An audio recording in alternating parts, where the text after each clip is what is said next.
Dans le dossier du GATT, négociation rime avec confusion. Le gouvernement allemand dément en effet une possible médiation du chancelier Kohl entre Français et Américains. Ce soir, Gérard Longuet dîne avec le représentant américain. Pour freiner la recrudescence des morts sur les routes françaises, le gouvernement annonce de nouvelles mesures visant dans un premier temps les chauffeurs routiers. Après leur échec hier soir face aux Israéliens, les tricolores vont devoir se battre jusqu'au bout pour arracher leur qualification à la Coupe du Monde l'été prochain aux États-Unis. Et puis en fin de journal, nous retrouvons Paul McCartney qui nous refait les Beatles à lui tout seul à Bercy et dans un tout autre domaine, Marie-Antoinette, exécutée il y a 200 ans. Madame, Monsieur, bonsoir. Avant de développer tous ces titres, tout d'abord ce procès peu ordinaire à Mâcon où 4 athlètes de haut niveau vont comparaître demain devant le tribunal correctionnel à la suite d'une plainte pour attentat à la pudeur commis avec violence, contrainte et surprise. Plainte déposée par 2 jeunes sportifs qui participaient avec eux à un stage de lancer de marteau l'été 91. Reportage Anne Guéry, Bernie Merriot. Les champions du lancer de marteau ont toujours eu leur entrée au bar central. Alors à l'intérieur, tout naturellement, on a accroché leurs photos au mur. Et notamment celle prise l'été 91 quand l'équipe était là, au grand complet, pour un stage réservé aux meilleurs de la discipline, 6 garçons champions de France et 4 filles. Le jour, ils s'entraînaient, ensuite ils venaient au bar prendre un verre. Mais à plusieurs reprises, les soirées auraient mal tourné, à plusieurs reprises, à l'endroit même où toute l'équipe était hébergée. Michel et Catherine furent, disent-elles, victimes de 4 athlètes enivrés. Ils m'ont même dit que pour devenir une championne, il fallait que j'accepte de coucher avec eux. Plus il faisait nuit, il était, je sais pas moi, 2 h du matin, quelque chose comme ça. Alors Laurent Bettolo s'est mis derrière moi, il m'a tenu par la taille et par les poignets. Il y a Jean-François Grégoire qui est déshabillé, il a sorti son sexe. Et après ils m'ont obligé à me mettre à genoux. Et après je peux pas dire la suite parce que c'est trop pénible.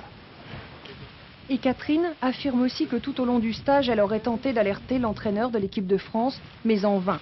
Un entraîneur qui nie les faits, tout comme les 4 athlètes inculpés. Mademoiselle Moyon soutient des accusations qui sont très graves. Elle soutient qu'on a attenté à son intégrité physique, que ce soit par voie d'attouchement, par voie de baiser, je n'irai pas plus loin. Cela est farouchement contesté par M. Grégoire comme par les trois autres jeunes athlètes. Aujourd'hui, Catherine et Michel sont revenus sur ces lieux avec le psychologue qui les écoute et les soutient depuis 2 ans. Mais demain, c'est au juge qu'elles devront parler. Le nombre des victimes des accidents de la route est à nouveau en augmentation en France, plus 10% au mois d'août. Aussi, le gouvernement prépare de nouvelles mesures destinées à renforcer la sécurité routière, mesures qui seront annoncées avant le week-end de la Toussaint pour les automobilistes ordinaires. D'ores et déjà, le ministre Bernard Bosson a annoncé devant le congrès des transporteurs routiers ses propositions pour freiner l'hécatombe due cette fois aux poids lourds. Précision avec Alban Mikosi. Les images ont marqué les esprits. Il y eut 6 morts ce matin-là sur l'autoroute A6. Le chauffeur du camion épuisé n'avait pu freiner pour éviter une voiture en travers. 8200 accidents corporels ont impliqué des poids lourds. Les mesures proposées ont pour objectif de responsabiliser les patrons. Premièrement, la carotte, avec la création d'une sorte de haute autorité des routiers qui pourrait décerner des labels de sérieux aux entreprises qui respectent la loi. Deuxièmement, le bâton, le renforcement des contrôles de gendarmerie avec une attention particulière portée sur les mouchards, ces disques qui enregistrent vitesse et temps de conduite. Les cadences infernales sont trop souvent à l'origine des accidents. J'avais quand même 20 heures de volant, donc plus les chargements, déchargements, ça fait à peu près 22 heures de travail. Il fallait que le lendemain je sois à Auxerre. J'ai jamais vu Auxerre. Je me suis endormi, j'ai été directement droit du côté du fossé. Aujourd'hui, le nouvel employeur de Thierry respecte les horaires, pas plus de 9 heures de conduite par jour. Les mesures proposées par le gouvernement devraient être bien acceptées par les chauffeurs, un peu moins par certains employeurs qui voulaient faire rimer prudence et cadence. Le dossier du GATT, plus que jamais, préoccupation numéro 1 d'Édouard Balladur qui a réuni ce matin à Matignon les ministres concernés après l'échec de la tentative de conciliation hier à Bruxelles. Le représentant américain Mickey Cantor a en effet opposé une fin de non-recevoir aux demandes françaises. Et notre envoyé spécial, Philippe Sassier, a constaté que Mickey n'avait guère le sourire. Il a fallu qu'un photographe demande à Mickey Cantor de serrer la main de Jacques Delors pour qu'on obtienne cette poignée de main entre l'Europe et l'Amérique. Anecdote qui illustre aussi bien que le visage fermé du négociateur américain la tension qui règne à Bruxelles. Seul moment de détente, Mickey Cantor, qui a oublié tous ses dossiers, tire un papier de sa poche et lance « Je vais défendre ma politique ». Entre l'Américain Cantor et l'Européen Brittan, les discussions de la matinée sont restées dures, comme hier. Et quand on demande à la blonde porte-parole de Mickey ce qui se passe, elle répond sèchement « No comment ». Pas de réponse non plus de Cantor à la volée de questions qui l'assaillent à son départ. Dans sa voiture ce matin, le négociateur américain paraissait avoir avalé son parapluie. Le représentant américain dîne ce soir à Bruxelles avec Gérard Longuet. Le ministre du Commerce extérieur va plaider une nouvelle fois le dossier français. Philippe Sassier, question simple, qu'est-ce qui peut sortir de ce dîner ? C'est pas une question simple, Bruno. En tout cas, c'est la question que tout le monde se pose ce soir à Bruxelles. Ce matin, on remarquait que la brutalité américaine, le refus d'examiner les propositions agricoles, ça ne donnait pas vraiment le beau rôle à Mickey Cantor. Ce soir, eh bien, celui-ci s'entête. D'abord, il a rencontré à Bruxelles, capitale européenne, le ministre australien du Commerce, histoire de bien souligner que le gars, ce n'était pas simplement un pugilat entre les États-Unis et l'Europe. Et puis, après cette rencontre, il a déclaré « Je vais écouter pendant ce dîner très attentivement Monsieur Longuet, mais il faut améliorer les offres, il faut cesser les gesticulations. » Vous le voyez, Mickey Cantor est toujours très aimable. Il a rappelé les problèmes agricoles français, eh bien, c'est à l'Europe de les régler. Bref, avant de se mettre à table, Mickey Cantor a déjà laissé entendre qu'entre la poire et le fromage, il n'était pas prêt à faire des concessions. On verra s'il change d'avis. Merci Philippe. Hier soir, Édouard Balladur s'est entretenu de ce problème complexe pendant 1h30 avec son homologue allemand. Hier, on avait en effet cru comprendre qu'Helmut Kohl acceptait de jouer les médiateurs entre Américains et Français. Démenti aujourd'hui de la part de Bonn. En fait, il ne s'agit pas d'une médiation stricto sensu, mais le chancelier pourrait s'employer à mieux faire comprendre aux Américains la position française. C'est à peu près ça, Pascal Guimier? C'est tout à fait ça. Alors, traduction, trahison, c'est bien possible. Ce que je peux vous dire, en tout cas, c'est que la position allemande n'a pas changé d'un iota.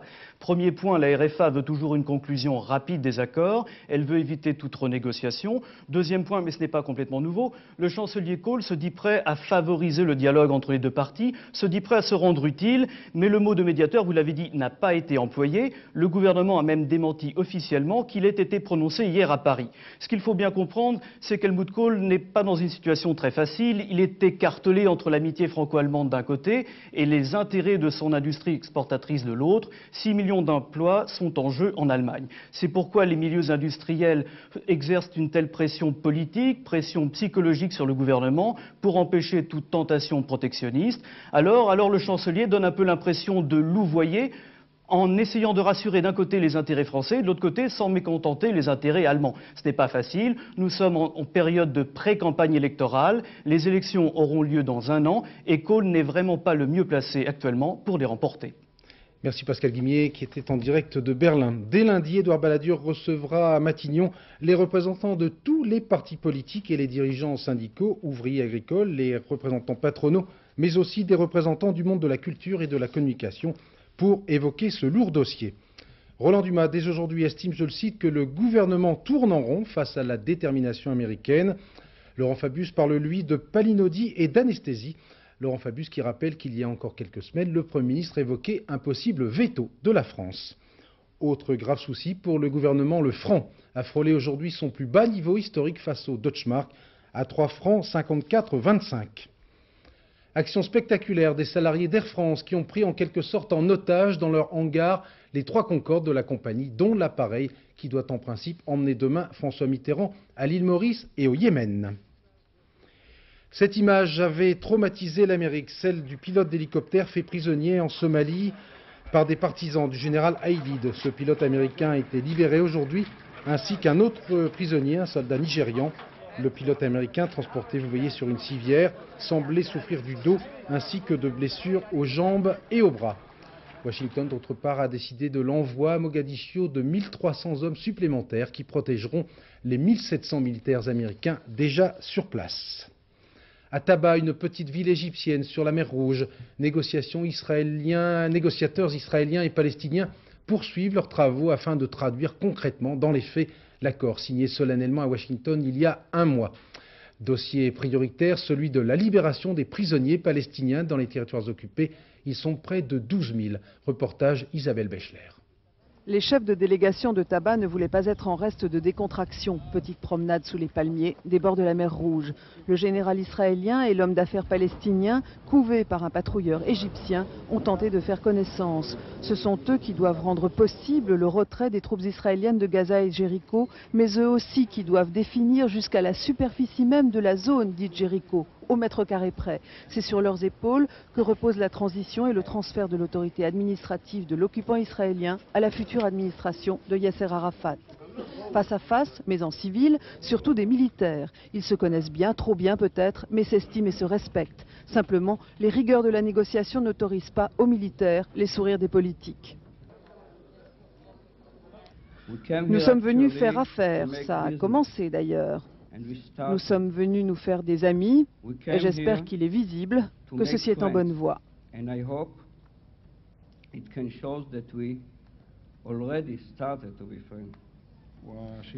Si les mesures destinées à établir la confiance se renforcent et si chacun observe et respecte les droits de l'autre, sans doute nous parviendrons à cet état d'amitié.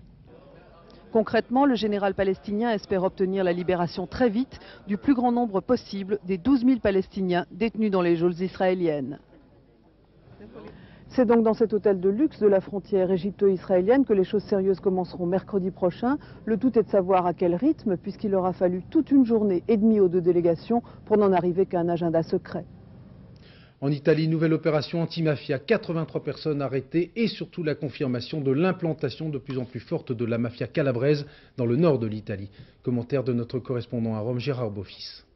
Opération nord-sud, de la Calabre à la Lombardie, les policiers italiens sont sur le pied de guerre. Ce vaste coup de filet mûrement préparé a déjà permis d'élucider plusieurs affaires liées à la mafia, séquestration contre rançon, assassinat et règlement de compte, jusqu'à ce jour inexpliqués. Parmi les personnes mises en cause pour leur lien avec l'organisation du crime, un général des carabiniers. Cela est nouveau. Tout aussi grave, 4 magistrats pourraient également être inquiétés pour leur lien présumé avec les parrains de trafics en tout genre. Après perquisition, des mandats d'arrêt ont été délivrés, des armes saisies. Cette vaste opération policière, la première du genre, se poursuit. Il s'agit aussi d'identifier la provenance de l'argent sale de la drogue et son itinéraire jusqu'à des comptes bancaires secrets en Suisse. Après la trêve estivale, les investigations contre le crime organisé reprennent, mais cette fois tous azimuts. Drogue, trafic d'armes, corruption, argent sale, tous les éléments sont réunis pour un véritable roman policier. À Lyon, nouveau rebondissement en marge de l'affaire Botton avec l'ouverture prochaine d'une information judiciaire visant les comptes bancaires du maire de la ville, Michel Noir. Explication Michel Fille. C'est en enquêtant sur l'affaire Botton que le juge Philippe Courroy s'est intéressé au compte de Michel Noir.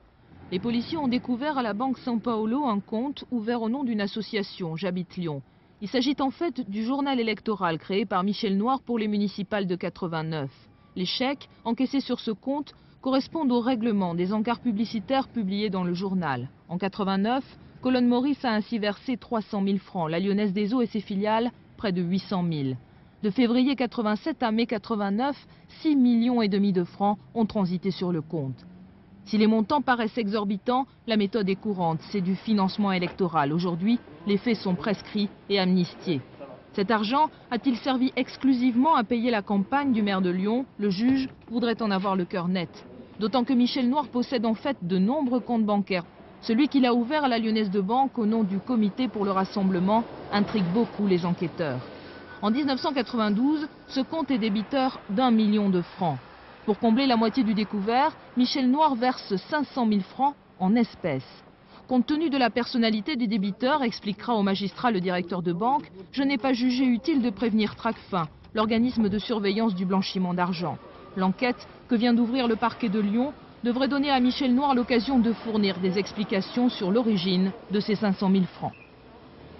Jacques Lang retrouve ses premières amours, l'université. L'ancien ministre enseigne à Nanterre les beautés du droit contre, autrement dit du droit constitutionnel. Nathalie Saint-Cric et Philippe Turpot ont pris Lang pour un cours de recyclage. en période d'application de l'article 16. Et lorsque, selon la Constitution, le Parlement se réunit de plein droit. La double vie de Jack Lang, député au Palais Bourbon et prof à Nanterre. À chaque fois qu'il n'est pas ministre, avant 81, en 86 ou encore aujourd'hui, il enseigne le droit public. Hassen à ses étudiants de maîtrise tout sur les constitutions de par le monde. Les étudiants sont plutôt contents, mauvais point toutefois. La semaine dernière, il a parlé pendant 3 heures sans leur accorder une minute de pause. En dehors de cela, un ancien ministre prof, un prof ancien ministre, ça les laisse de marbre. Je l'avais lu dans les journaux et en venant chercher mon emploi du temps, langue, il n'y en a pas 1 milliard. Donc c'était pas difficile, quoi. À 99%, ça pouvait être que lui. Il ressemble bien à son image, en tout cas, y a pas, je l'ai retrouvé. Il quoi. parle plus lentement. Enfin, faut démystifier, mais il est quand même impressionnant. Quoi. Ouais. Surtout au premier cours, il a parlé de... Enfin, avec modestie, mais des relations qu'il a, tout ça. Enfin, il a l'air assez au courant en plus, hein, je crois. Dans les confidences, bien placé. On n'a pas l'homme politique, nous, hein. On a le professeur engagé de droit public. Mon vrai métier est d'être professeur. C'est, j'ose dire, une des vocations de ma vie, sinon la vocation de ma vie. J'aime l'enseignement, j'aime le droit, j'aime les étudiants, et c'est mon métier. Alors, prof de droit, mais député par devoir, la réalité est sûrement un peu plus compliquée. La politique, pas sa vocation, et dire que tout le monde s'y était trompé. Les intempéries en France avec fort heureusement un retour à la normale et la fin de l'alerte sur le sud-est, mais tout de même encore bien du souci pour les responsables des opérations de colmatage de la brèche ouverte sur une digue de Camargue. Reportage Agnès Varamian, Jean-François Giorgetti. 3 jours d'efforts réduits presque à néant. Chargée trop vite des eaux du Petit Rhône, la barge s'est brisée en son milieu. Pourtant, tout l'après-midi, depuis la rive, les hommes avaient guidé la péniche au centre de la brèche, avant de laisser les hélicoptères déposer des sacs de sable pour couler la barge et colmater le trou. Mais ils sont arrivés trop tard. Alors, seul espoir, la route actuellement en construction à la place de la digue. Dans la nuit, je pense qu'on va achever la piste d'accès par terre et donc à partir de demain, on pourra verser des matériaux directement dans la brèche. En même temps, il y a 2 barges qui sont en route, de petites barges qu'on espère éventuellement mettre en travers. Mais ces travaux, dont le coût est de plusieurs dizaines de millions de francs, ne rassurent pas les habitants d'un village cerné par les eaux. Tous étaient réunis en mairie d'Arles dans la journée, tous étaient en colère. Vous savez, ces digues, actuellement, elles sont dans un état lamentable. Elles se sont effacées à plein d'endroits. Il y a des trous de blaireaux. Elles sont mitées à de quantités d'endroits qui fait qu'on ne peut plus rester dans cette situation. Aujourd'hui, il a encore fallu évacuer des maisons et sauver quelques têtes de bétail. Car même si le niveau du Rhône est stable, à l'endroit de la brèche, la barge cassée n'empêche pas les eaux de se déverser toujours et encore dans les rizières. Comme on dit à Bruxelles, ça se gâte pour l'équipe de France de football battue contre toute attente par les Israéliens hier soir dans un parc des Princes transformé en parc des lamentations. Bref, nos Bleus ont du bleu à l'âme et rament pour aller en Amérique. Yann Lavoie. On se serait cru plongé dans un mauvais rêve. Alors que tout était prêt pour fêter la qualification française, ce sont les Israéliens qui s'offrent un tour d'honneur bien mérité. Pendant ce temps, dans le vestiaire français, on cherchait déjà à expliquer ces 3 buts encaissés. On n'a pas été bon, on n'a jamais été réellement vraiment dans le rythme. Et peut-être qu'à certains moments, on a fait part de naïveté. Et les Israéliens en ont profité au maximum. Vous savez, c'est tout un engrenage. Avec un premier but qui étonne, un deuxième but qui assomme, puis un 3e but qui va carrément ramener sur terre tous les Français qui se voyaient déjà aux États-Unis. 3 buts encaissés dans un seul match officiel, les Bleus n'avaient pas connu pareil affront depuis 1988 et une rencontre perdue en Yougoslavie. Alors depuis ce matin, chaque supporter tente à sa manière d'expliquer ce faux pas. On parle de jour sans, de faute à pas de chance, et puis aussi de l'inévitable excès de confiance. En fait, seuls les joueurs se trouvent inexcusables. On a manqué quelque chose d'énorme ce soir, la qualification, le bonheur, le fait d'être tranquille dès maintenant pour préparer les États-Unis tranquillement. Et bon, on a fait les cons et on n'a qu'à s'apprendre qu'à nous-mêmes. Là, vraiment, c'est vraiment une grosse connerie. Oui, mais sûr qu'avec un Ginola comme celui d'hier soir, buteur, mais aussi passeur, les tuniques bleues auront toutes les chances le 17 novembre prochain face à la Bulgarie de s'ouvrir la route vers l'ouest. En Israël, cette victoire est une divine surprise, d'autant que l'équipe nationale avait été battue 4-0 à domicile au match aller. Reportage de notre correspondant Charles Anderlin.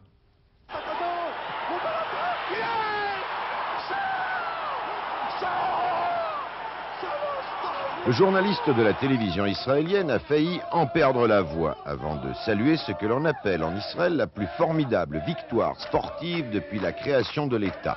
Les supporters étaient donc ce soir à l'aéroport de Tel Aviv pour accueillir les héros. Oubliez toutes les défaites du passé, un vice-ministre est même venu apporter les félicitations du gouvernement. Le cabinet Rabin a décidément le vent en poupe, même le football contribue à la bonne humeur nationale. Bien sûr, on compare ce match à celui de la semaine dernière à Jéricho, au cours duquel la Palestine a battu une sélection de vétérans français. On devait faire mieux que les Palestiniens, disent certains. D'autres rêvent déjà d'une grande équipe israélo-palestinienne qui remporterait victoire sur victoire. C'est intéressant ce lien entre la paix et les deux victoires des Palestiniens et la nôtre sur la France. C'est très bon pour Israël. Il y a aussi les humoristes qui affirment qu'après avoir perdu à Jéricho, la France devait perdre au Parc des Princes pour ne pas heurter les Israéliens. Les tricolores devront au moins faire match nul le 17 novembre contre la Bulgarie au Parc pour participer à la phase finale de la Coupe du Monde l'été prochain aux États-Unis. Jean-Pierre Papin et ses amis n'auront pas intérêt à pédaler dans les yaourts, d'autant que les Bulgares semblent en pleine forme si l'on en croit leur match d'hier. Philippe Boisserie. Ce devait être le match des regrets, ce sera finalement le match de l'espoir pour des Bulgares en verve dès la 6e minute. Ljuboslav Penev est trop long, Wolfhard le goal autrichien est trop court, le poteau est trop bon, Penev en profite, 1-0. 33e minute, Stoïkov, l'attaquant de Barcelone et la star de cette équipe, aggrave le score sur penalty. En deuxième mi-temps, un coup de billard autrichien refroidira les ardeurs bulgares, le temps d'un quart d'heure. Le temps pour Penev de revenir jouer avec les barres, 3-1. Et bientôt 4-1 grâce à Lechkov. Tant qu'il y a des buts, il y a de l'espoir, auraient pu se dire les Bulgares. Quelques heures plus tard, le résultat de France-Israël le leur confirmera. Novembre 93 sera donc comme novembre 77. Cette année aussi, France-Bulgarie était le match décisif pour gagner son billet pour l'Amérique du Sud. Grâce à sa victoire 3-1, la France pouvait rêver d'Argentine. Les buteurs s'appelaient Rocheteau, Platini et d'Alger. C'était la grande époque. Et comme c'était divin, ce serait bien que les Bleus d'aujourd'hui copient leurs grands frères le 17 novembre prochain. Un quart des Beatles, c'est à Paris, avec un récital de Paul McCartney hier et ce soir au Palais de Bercy. Au programme des chansons de son dernier album, bien sûr, mais surtout le grand tube signé de 4 garçons dans le vent venus de Liverpool. Nostalgie quand tu nous tiens, reportage Pascal Deschamps, Maryse Richard. All my troubles seem so far away. Now it looks as though they're here to stay. Oh, I believe in yesterday. Suddenly, not half the man I used to be. There's a shadow.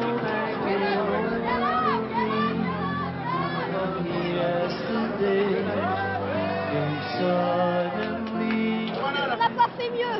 Il n'y a rien au-dessus. Il n'y a rien au-dessus.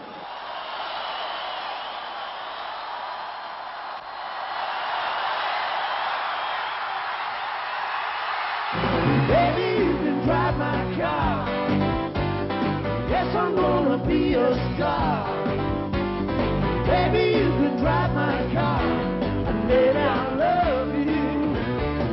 Beep, beep, beep, beep, yeah.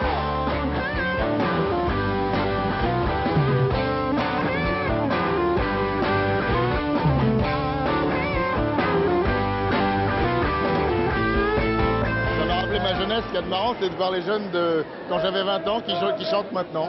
Super. La dernière fois que j'ai vu, c'est en 65 à l'Olympia. Ici, c'est génial. J'avais déjà vu des concerts, c'était le plus beau. You need loving, I need loving too. Doesn't take a lot to get off the ground.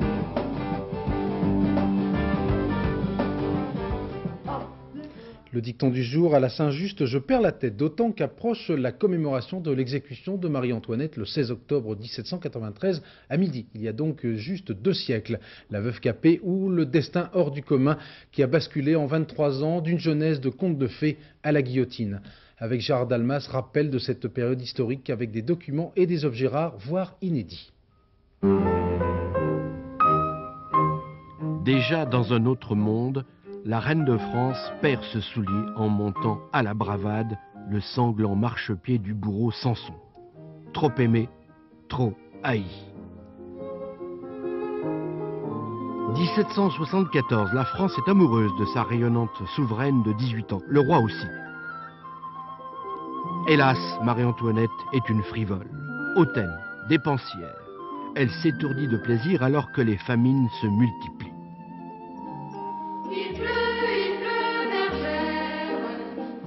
Ma fille court à grands pas vers sa ruine, fulmine Marie-Thérèse, l'impératrice d'Autriche. Tour de poitrine 109, la coupe à champagne aurait été moulée sur elle, mais on pense plutôt au fameux bol saint du lait de la ferme de Trianon. La reine est belle femme et le sait. Chaque matin, dans cette extraordinaire gazette des atours, elle choisit ceux du jour, soie ou linon, soigneusement entretenus à la brosse. 100 à 200 robes nouvelles par an, des robes à panier lui permettant de cacher son pot perso, un bourdalou bien utile pendant les interminables sermons. Boissarde et tricoteuse vocifère contre Madame Déficit, la chienne d'Autrichienne. La calomnie, dit-elle, vaut beaucoup mieux pour tuer les gens, et c'est par elle qu'on me fera mourir. Les gravures graveleuses se multiplient, le trône tangue, la reine veut remplacer son fantôme royal de Marie. Selon Mirabeau, le roi n'a qu'un homme auprès de lui, sa femme. Le temple, dont voici l'unique maquette, c'est la descente aux enfers. Avec Mousseline, Madame Royale et Chou d'amour, le dauphin, en famille, on brode pour tuer l'attente. La reine a sauvé quelques dentelles, dont ce fichu donné au docteur Brunier venu pour le petit Louis XVII. La veuve Capet est désormais seule avec ce magnifique Christ, ivoire et ambre de la Renaissance, dont elle se sépare avant le cachot de la conciergerie. Procès truqué, inutile, l'opinion voulait sa mort. Le couperet tombera, non sans quelques bons arguments, pour haute trahison. Mais la reine, 38 ans, donne une fière leçon de courage. Commencé sous les dorures, ce destin se termine sous les crachats et dans la chaux de la fosse commune du futur square Louis XVI. Autre grande figure de notre histoire, Mademoiselle Chanel doit actuellement se retourner dans sa tombe. La célèbre créatrice trouvait en effet de fort mauvais goût de montrer les genoux. Eh bien, son héritier spirituel, Karl Lagerfeld, présente des jupes abrégées à l'extrême et taille des shorts à ses mannequins. Reportage Marie-Josée Le Picard, André Issora. Sous l'œil franchement amusé de Mademoiselle Chanel défilent les nouvelles petites cocos, les petites cocottes de Karl Lagerfeld avec leurs micro-jupes et leurs fameux petits tweeds gancés. Micro-robe, ceinture signée, corsage débordant, visage célèbre, tous les ingrédients du succès. Franchement renouvelé l'ensemble de tweed rose. La mode, c'est la vie, n'est-ce pas? C'est pour cela que les jeans, désormais, font partie de l'univers Chanel.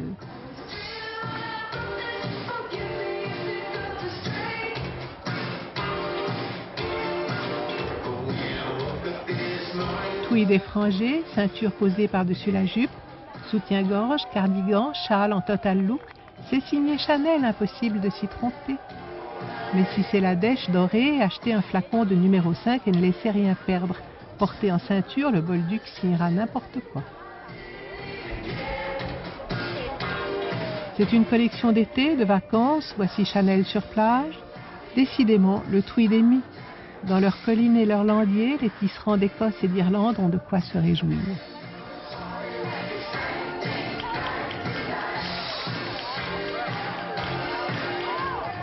Mousseline noire, encore un classique de l'univers Chanel.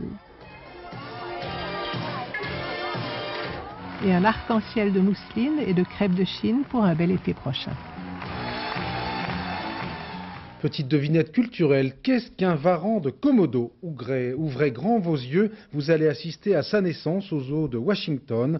Puisque cet assertilien a quasiment disparu, il ne connaîtra jamais sa maman, en effet, elle n'en ferait qu'une bouchée. Dans un instant, notre magazine envoyé spécial présenté par Bernard Benjamin et Paul Naon. Parmi les reportages, celui sur la formidable expansion de la voyance en France qui compte environ 40 000 mages, magnétiseurs ou encore médiums. Certains font à peu près honnêtement leur métier, d'autres ont des pratiques beaucoup plus contestables. Claude Ness est lui aussi chef d'entreprise. Sa société, Divinitel, est à l'origine un cabinet de voyance. Aujourd'hui, il s'est spécialisé dans le recrutement, décidément très à la mode. Sur fond d'astrologie et d'occultisme, Claude Ness prétend faire la pluie et le beau temps chez ses clients patrons. Ça peut être signature de contrat, embauche de personnel, voire même licenciement. Oui. Est-ce que vous avez justement du pouvoir sur eux? Complètement. On peut dire qu'on a carte blanche. Est-ce que vous allez même jusqu'à conseiller à un chef d'entreprise de déposer son bilan? Mais absolument. Absolument, moi ça m'arrive Et souvent quand on dit à un chef d'entreprise, moi il vient me voir des fois à 14h, je dis à 16h vous déposez votre bilan, c'est fini. Il faut arrêter les dégâts. Et quand il va voir son conseiller juridique, réponse du conseiller juridique, ben vous savez, ça fait des mois, je n'osais pas vous en parler, je n'osais pas vous le dire, mais oui, il faut le faire. Voilà. Claude Ness cultive avec un certain cynisme cette image d'homme de pouvoir. En 8 ans d'existence, Divinitel a su habilement diversifier sa clientèle, passant des affaires de cœur aux affaires tout court. Astrologues, numérologues voyants répondent au téléphone et par Minitel aux questions souvent angoissées. Ne vous inquiétez pas, je pense que l'évolution de votre entreprise va prendre quand même un bon essor. Après envoyé spécial, le rire au programme sur France 2 avec les meilleurs moments du Festival de l'humour de Montréal. 23h30, dernier journal, Catherine Sellac. Demain à 7h50, Gérard Leclerc recevra Jacques Pelletier, le président du comité français contre la faim. Bon anniversaire au mur du son, franchi il y a 46 ans, le 14 octobre 47, date historique entre toutes. Dans quelques secondes, la météo avec Laurent Romeshko et le dicton du jour. Octobre à moitié pluvieux rend le labour joyeux. Autrement dit, les laboureurs doivent être morts de rire. Excellente soirée, à demain 20h.